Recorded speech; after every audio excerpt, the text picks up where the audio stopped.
Hey, what up, guys? It's Grim. We're doing a little something different today. Not video game related, even though there's probably some video game playing right now. I'm probably vaguely Pixels. I don't know. Whatever.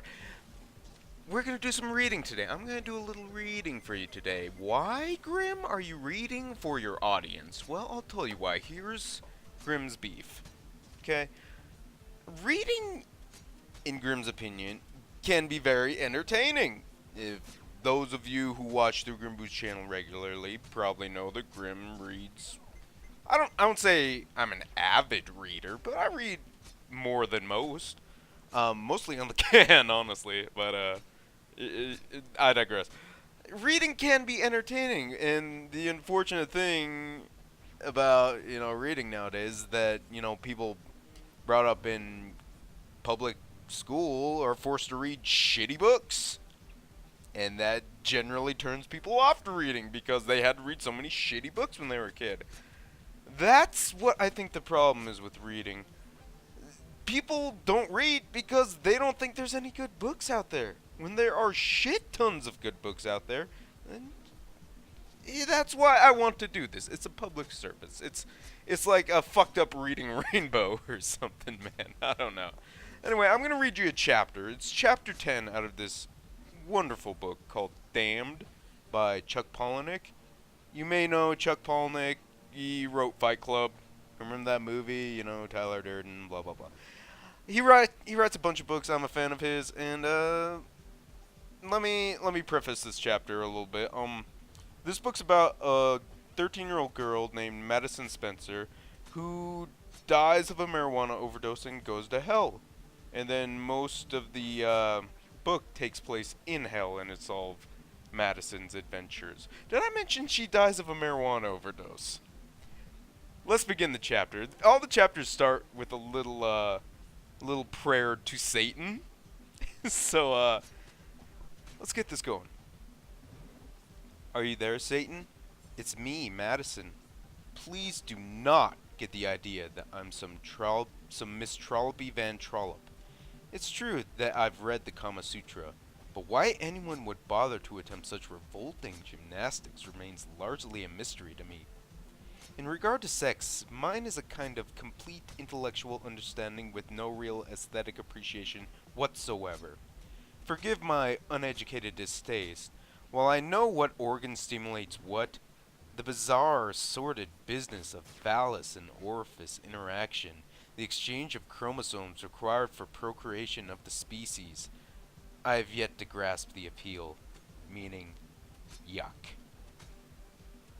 It is no accident that I segue from a scene in which my group is confronted by a towering new giantess to a flashback in which I, myself, am undressed and exploring both my interior and exterior environs without the usual protective layers of clothing or shame. In the enormous exposed figure of Sezpolnica, no doubt I feel an affinity, perhaps an admiration for any female who can present herself with such apparent lack of self-consciousness, seemingly in complete disregard for how she might be judged and exploited by her audience. Having masqueraded one Halloween as Simone de Beauvoir, I guess I'll always be a bit de Beauvoir. The satire of Jonathan Swift remains a staple of English-speaking primary education, including my own, but it's usually limited to the first volume of Gulliver's Travels, or, in very daring and progressive classrooms, strictly as an illustrative example of irony. Students might also read Swift's classic essay, A Modest Proposal. Few teachers would risk introducing the second volume of Lemur Gulliver's memoirs, his misadventures on the island nation of Brobdingdang, where looming giants capture and make him a household pet. No, it's far safer to present children, those powerless, diminutive children, with a narrative of in which a giant is taken prisoner and manipulated under the control of tiny beings whose sole reason for not murdering him is their fear that his gargantuan corpse might decompose and threaten the overall public health. It remains unknown to the majority of children that in the kingdom of Brobdingnag, in the second volume, Swift's picturesque travelogue does get a tad bit tawdry and dicey. These are the salacious tidbits one learns when bothering to do the supplemental reading for extra credit. especially while spending Christmas vacation naked, alone, in an otherwise empty residence hall. In the second volume of Swift's masterpiece, one of the giant residents of Drobdingdang capture Gulliver. He's presented at the royal court and is made a kind of mascot, forced to live in the queen's apartments, in the very intimate proximity among the very gigantic ladies in waiting. It's these ladies who pleasure themselves by removing their clothing and lying together, sharing a bed while our hero is compelled to journey the peaks and valleys of their way naked bodies. Writing in the guise of his narrator, Swift describes these women, the most lovely female aristocrats of their society, who would appear so charming and appealing from a distance, as in fact constituting a swampy, reeking Gehenna in actual up-close physical contact. Our minuscule hero stumbles about their spongy, damp flesh, encountering monstrous pubic thickets of hair, inflamed blemishes, vast cavernous scars, pits, knee-deep wrinkles, stretches of dead flaking skin, and shallow puddles of fetid perspiration. And yes, it's duly noted that such a landscape depicted by Swift bears a marked resemblance to the actual terrain of hell. This spreading landscape of noble women reclining in their afternoon languor, expecting, really demanding that this teeny shrunken man bring them to pleasure. All the while he stumbles and reels in disbelief and utter disgust of them. Overwhelmed with sickness and horror, exhausted, our enslaved Gulliver is forced to labor until the giant women are satisfied. In all of English literature, few passages can match this one of Swift's for its descriptive bluntness and unwelcome masculine crudity. My mother would tell you that men, boys, men, males in general, are too stupid, too easily found out, and too lazy to ever succeed as truly gifted liars. Yes, I might be dead and rather imperious and steadfastly opinionated, but I know the blunt stink of misogyny when I smell it. That it's very likely Jonathan Swift found himself the victim of childhood sexual abuse, and was now venting his rage in the passive-aggressive avenue of fantasy fiction. In his own unhelpful way, my father would tell you, "A woman eats to feed her pussy," meaning anything we do in it to excess is in compensation for not getting a minimum amount of sexual gratification. My mother would say that men over-imbibe alcohol because their penises are thirsty. Really, being the offspring of former hippie, former Rasta, former punk, former anarchist parents means that I'm bombarded by no end of earthly truisms. And no, I've never enjoyed an orgasm of my own, but I have read The Bridges of Madison County and The Color Purple. And if I learned nothing else from Alice Walker, I learned that you can help a woman discover the curative power of manipulating her own clitoris. She'll serve you as a loyal devotee and best friend forever. That said, I stand before the Serbian demon, the towering nude tornado woman known as Sezpolnica. First, I shuck off my remaining penny loafer and place it at a safe distance from the giant. I pull off my school cardigan, fold it, and settle it neatly on top of the shoe.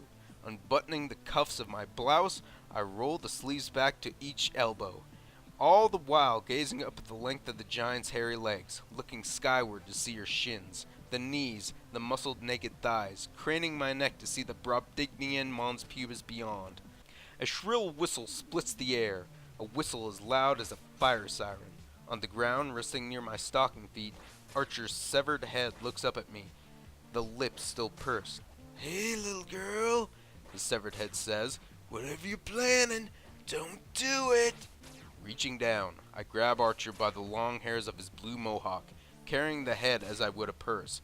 I step up onto the arch of the giant's foot. Dangling from my hand, Archer says, "Getting eaten hurts like hell," he says. "You don't have to do this." Transferring the blue hair to my teeth, I bite down, gripping the mohawk as a pirate would a knife, as said pirate climbs the rigging of a ship. In that manner, I climb the copious leg hairs of the giant demon Sezpolnica, scaling the fleshy ridge of her shin. Like Gulliver, I navigate the wrinkled skin of the demon's knees, then continue grasping the coarse body hair, pulling myself even higher along the giant's thighs. Glancing at the distant ground, I see Babette and Patterson and Leonard, all of them with their heads tipped back, watching my ascension with their mouths gaping open. Looking around from this height, I can see the distant mother-of-pearl shimmer of the sperm ocean, the steam rising up of hot saliva lake, and the perennial dark cloud of bats that hover over Blood River.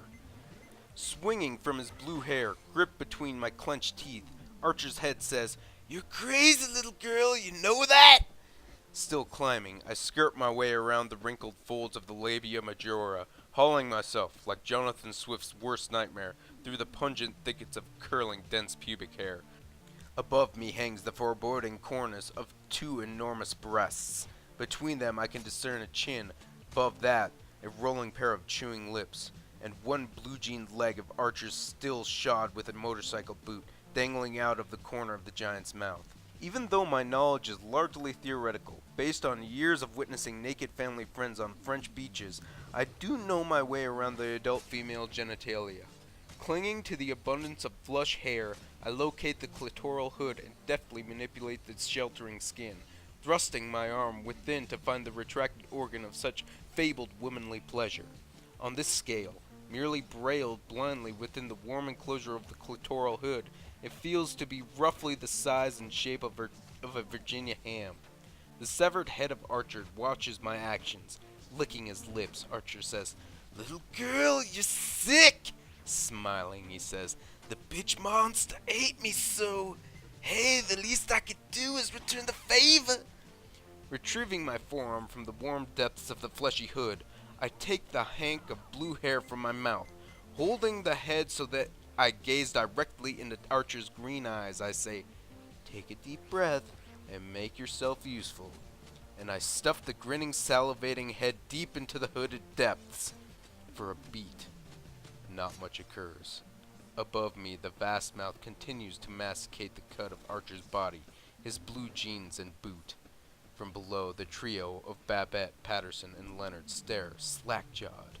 Something stirs, moaning and slurping like a ravenous beast, moving within the skin of the clitoral hood. Then, gradually, the giant's lips cease to chew. The giant's breathing deepens and slows. A warm pink glow suffuses the acres and acres of skin. A great landscape of blush covering the giant's face, chest, and thighs. A shudder, tremulous as an earthquake, shakes the towering body, and I'm compelled to grip the pubic hairs more tightly, lest I plummet to the fingernail fields far below.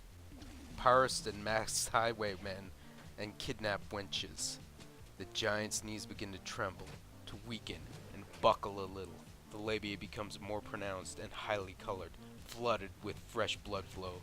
At this point, I reach into the fleshy hood, where the hardening clitoris threatens to eject Archer's slathering, slurping noggin. Grasping the hidden head, I pull it free.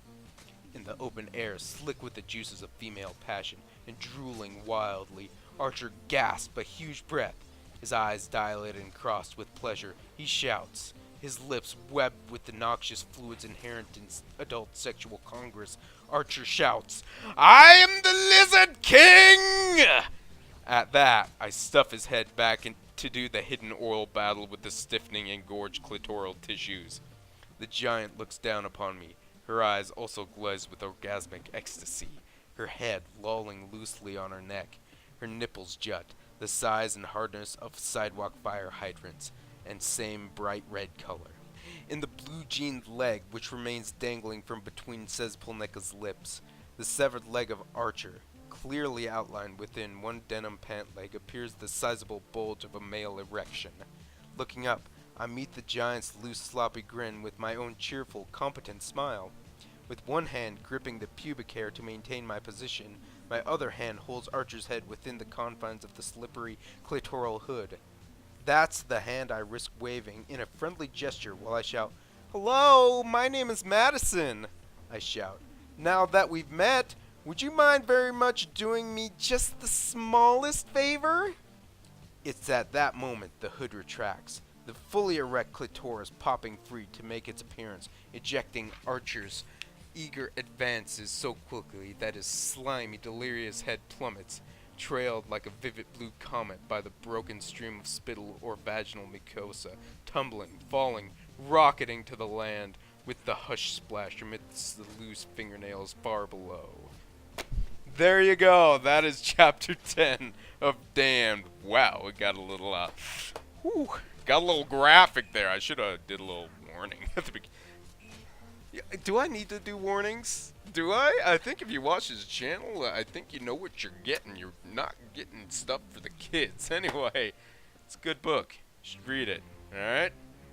This has been Reading with Grimm. Is that the name of the series? I don't fucking know. I don't think it's something. Anyway, catch you guys later.